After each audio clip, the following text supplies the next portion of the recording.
Chapter 26. Now it came to pass, when Jesus had finished all these sayings, that he said to his disciples, You know that after 2 days is the Passover, and the Son of Man will be delivered up to be crucified.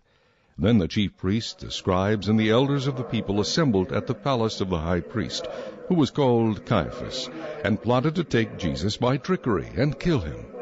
But they said, Not during the feast, lest there be an uproar among the people. And when Jesus was in Bethany at the house of Simon the leper, a woman came to him having an alabaster flask of very costly fragrant oil, and she poured it on his head as he sat at the table. But when his disciples saw it, they were indignant, saying, Why this waste? For this fragrant oil might have been sold for much, and given to the poor. But when Jesus was aware of it, he said to them, Why do you trouble the woman? For she has done a good work for me. For you have the poor with you always, but me you do not have always. For in pouring this fragrant oil on my body, she did it for my burial. Assuredly I say to you, wherever this gospel is preached in the whole world, what this woman has done will also be told as a memorial to her. Then one of the 12, called Judas Iscariot, went to the chief priests and said, What are you willing to give me if I deliver him to you? And they counted out to him 30 pieces of silver. So from that time he sought opportunity to betray him. Now on the first day of the feast of unleavened bread, the disciples came to Jesus, saying to him, Where do you want us to prepare for you to eat the Passover? And he said, Go into the city to a certain man, and say to him, The teacher says, My time is at hand. I will keep the Passover at your house with my disciples. So the disciples did as Jesus had directed them, and they prepared the Passover. When evening had come, he sat down with the 12. Now as they were eating, he said, Assuredly, I say to you, one of you will betray me. And they were exceedingly sorrowful, and each of them began to say to him, Lord, is it I? He answered and said, He who dipped his hand with me in the dish will betray me. The Son of Man indeed goes just as it is written of him, but woe to that man by whom the Son of Man is betrayed. It would have been good for that man if he had not been born. Then Judas, who was betraying him, answered and said, Rabbi, is it I? He said to him, You have said it. And as they were eating, Jesus took bread, blessed and broke it, and gave it to the disciples, and said, Take, eat, this is my body. Then he took the cup, and gave thanks, and gave it to them, saying, Drink from it, all of you, for this is my blood of the new covenant, which is shed for many for the remission of sins. But I say to you, I will not drink of this fruit of the vine from now on till that day when I drink it new with you in my Father's kingdom. And when they had sung a hymn, they went out to the Mount of Olives. Then Jesus said to them, All of you will be made to stumble because of me this night, for it is written, I will strike the shepherd, and the sheep of the flock will be scattered. But after I have been raised, I will go before you to Galilee. Peter answered and said to him, Even if all are made to stumble because of you, I will never be made to stumble. Jesus said to him, Assuredly I say to you that this night, before the rooster crows, you will deny me 3 times.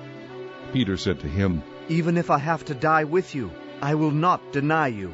And so said all the disciples. Then Jesus came with them to a place called Gethsemane, and said to the disciples, Sit here, while I go and pray over there. And he took with him Peter and the 2 sons of Zebedee, and he began to be sorrowful and deeply distressed. Then he said to them, My soul is exceedingly sorrowful, even to death. Stay here and watch with me. He went a little farther and fell on his face and prayed, saying, O my Father, if it is possible, let this cup pass from me. Nevertheless, not as I will, but as you will. Then he came to the disciples and found them sleeping, and said to Peter, What, could you not watch with me 1 hour? Watch and pray, lest you enter into temptation. The spirit indeed is willing, but the flesh is weak. Again, a second time, he went away and prayed, saying, O my Father, if this cup cannot pass away from me unless I drink it, your will be done. And he came and found them asleep again, for their eyes were heavy. So he left them, went away again, and prayed the 3rd time, saying the same words. Then he came to his disciples and said to them, Are you still sleeping and resting? Behold, the hour is at hand, and the Son of Man is being betrayed into the hands of sinners. Rise, let us be going. See, my betrayer is at hand. And while he was still speaking, behold, Judas, one of the 12, with a great multitude, with swords and clubs, came from the chief priests and elders of the people. Now his betrayer had given them a sign, saying, Whomever I kiss, he is the one. Seize him.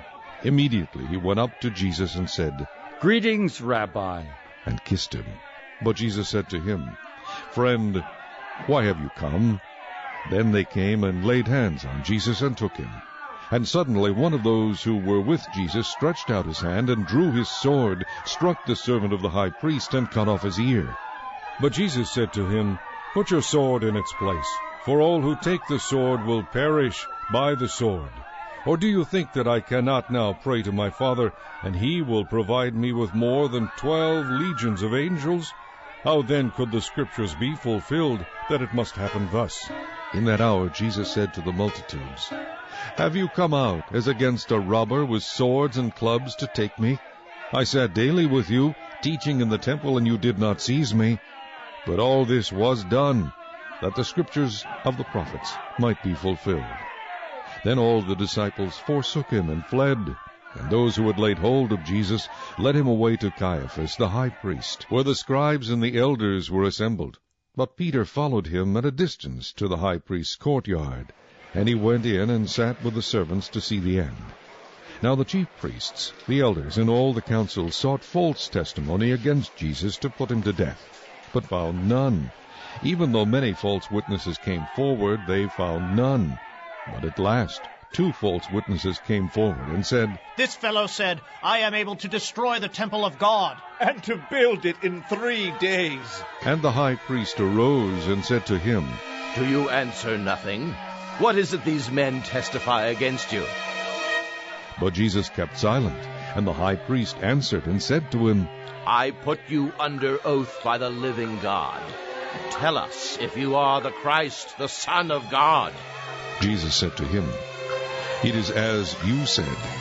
Nevertheless, I say to you, hereafter you will see the Son of Man sitting at the right hand of the power, and coming on the clouds of heaven. Then the high priest tore his clothes, saying, He has spoken blasphemy.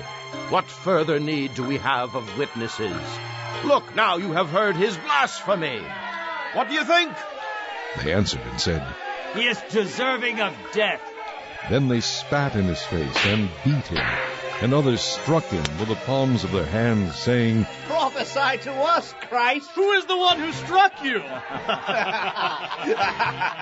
Now Peter sat outside in the courtyard, and a servant girl came to him, saying, You also were with Jesus of Galilee. But he denied it before them all, saying, I do not know what you're saying. And when he had gone out to the gateway, another girl saw him and said to those who were there, This fellow also was with Jesus of Nazareth. But again he denied with an oath. I do not know the man. And a little later those who stood by came up and said to Peter, Surely you also are one of them, for your speech betrays you. Then he began to curse and swear, saying, I do not know the man. Immediately a rooster crowed, and Peter remembered the word of Jesus, who had said to him, Before the rooster crows, you will deny me 3 times. So he went out and wept bitterly.